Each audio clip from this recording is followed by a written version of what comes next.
I think we should have two more questions that we should examine. First, I would like to examine the question of polyamory. Yep. And then I think we should end with examining the question of why is love valuable if it is, and whether we could do without it, and if we think it's valuable, how we should pursue it. Now, I think that's many questions, by the way. That's but all right. Let us talk a bit about polyamory. Right. I want to ask you first what you think about polyamory. I think in the same way we mentioned earlier that Nietzsche said that most philosophy is confession, I think polyamory is a attempt to rationalize your urge to break commitment. And in the same way, it always ends up that the more sexually available or attractive partner gets the higher Pareto distribution share of sexual access, and the other partner is feeling less fulfilled, and they're pursuing the telluric urge rather than the higher ideal urge. And because they're pursuing that, the foundation of the relationship will inevitably destabilize, because the person getting less of the hypothetical sex they thought they would when opening up the relationship will become deeply resentful of their partner. I want to be a bit Aristotelian about it and distinguish between kinds of polyamory. It's not controversial. If polyamory means love of many people, yes, and we understand that there are many kinds of love, then there are equally as many kinds of polyamory. We could say if love is the love that friends have towards each other, polyamory is uncontroversial. We have people who have many friends. Yes. I'm not saying that they have, I don't believe in having, crazy amounts of friends or big numbers. Usually I would say that true friends are a few. It's better to have depth than breadth. Exactly. Quality over quantity. Exactly. But the interesting question here is the question of polyamory in romantic relationships where a kind of sexual element is built into it. I think that I won't say that. It seems to me that it all comes down to the set of dispositions that we associate with love. If we say that love, in that sense, romantic love, does involve the dispositions to sacrifice the materialization of particular potential, or sacrifice, for instance, viewing other people or sleeping with other people, then we would say that this does not polyamory, or is just polygamy. It does not constitute love. We could say this. I want to say this because some time ago I made a segment on open relationships where I was criticizing a famous couple, Destiny and Melina, and I was focusing on what Melina was saying about Destiny. Destiny made a video saying that Callum and I misrepresented him, and I want to say two things about it, in which I think have philosophical value in it. So what he said is that he can be better, he has to be better than us because we are psychologizing, and he could psychologize by saying that we're just talking about monogamy because we are insecure. Now, I want to say several things to it in response for the sake of a philosophical discussion. So, first of all, in the abstract, psychologizing seems to be an ad hominem attack. It's an attack against the person and the idea.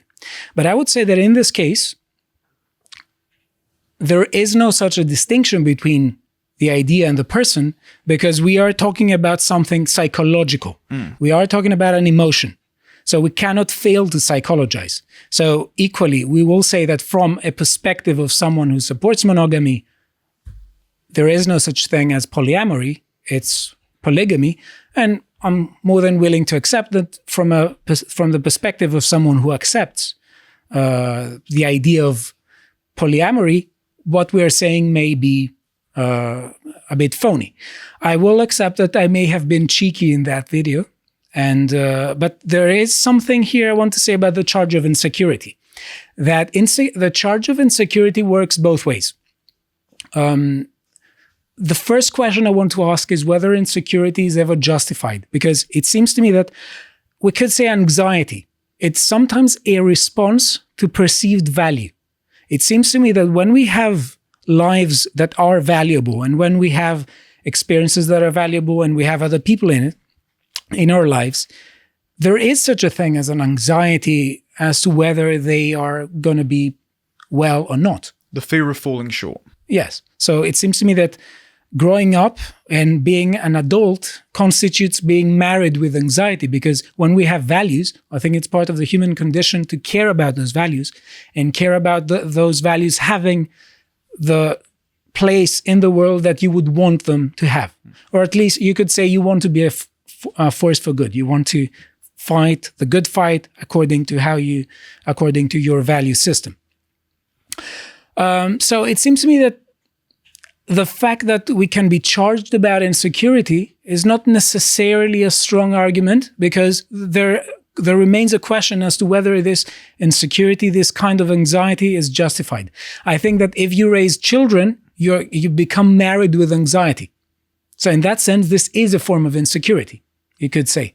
I would also suggest that if someone is willing to agree to a polygamous or polyamorous arrangement with a girlfriend who is significantly more attracted to them, charging someone who is monogamous with anxiety is ludicrous, because you are only agreeing with her that she has the ability to go out and sleep with other men, knowing that she is the best that you are going to get, and so you want at least a timeshare of her presence, and you don't think enough of yourself in contrast to the ideal that you think you can command her attention independently. So I think the charge of anxiety towards monogamy is pretty rich, coming from someone who will accept only a part share in someone he thinks is the ideal, but it's mainly for telluric reasons, which is sex with a pretty woman.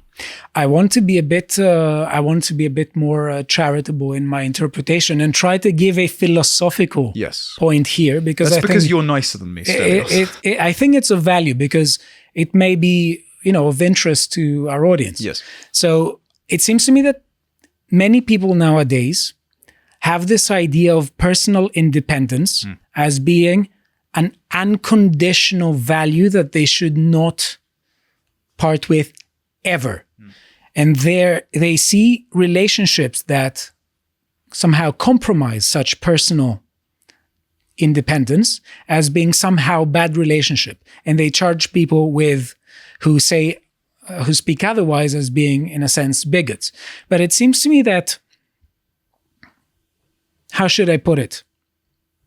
Yes, it seems to me that if we look into what makes life valuable, we will see that it does involve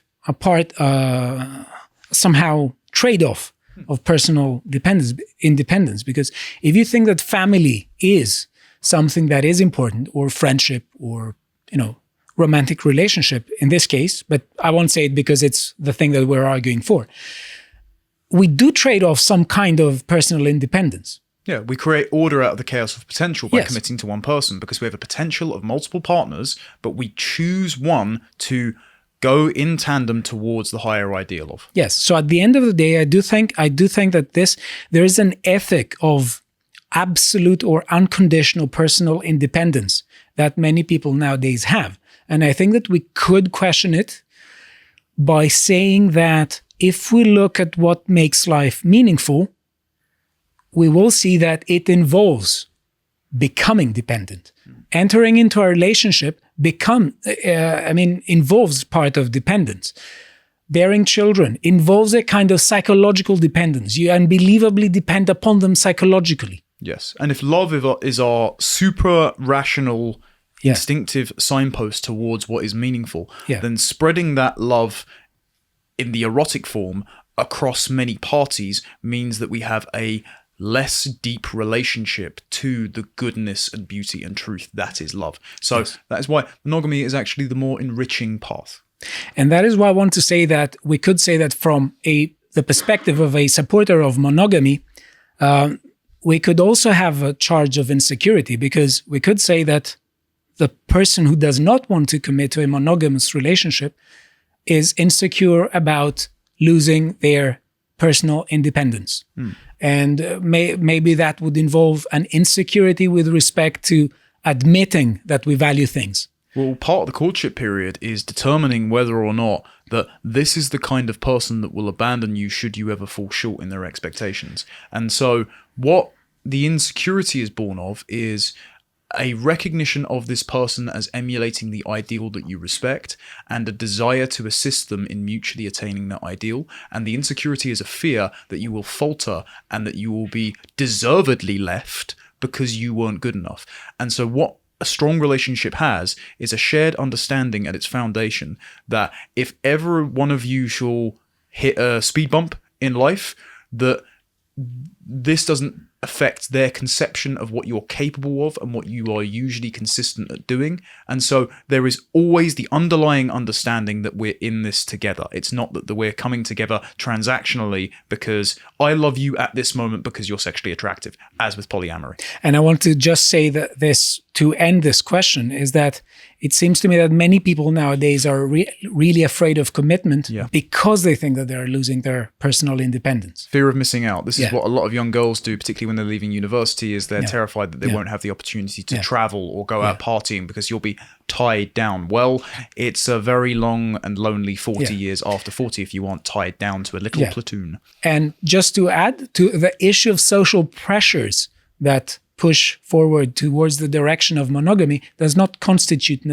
laws necessarily against people who practice polygamy. It's socially enforced monogamy. Yes. So, To watch the full video, please become a premium member at lotuseaters.com.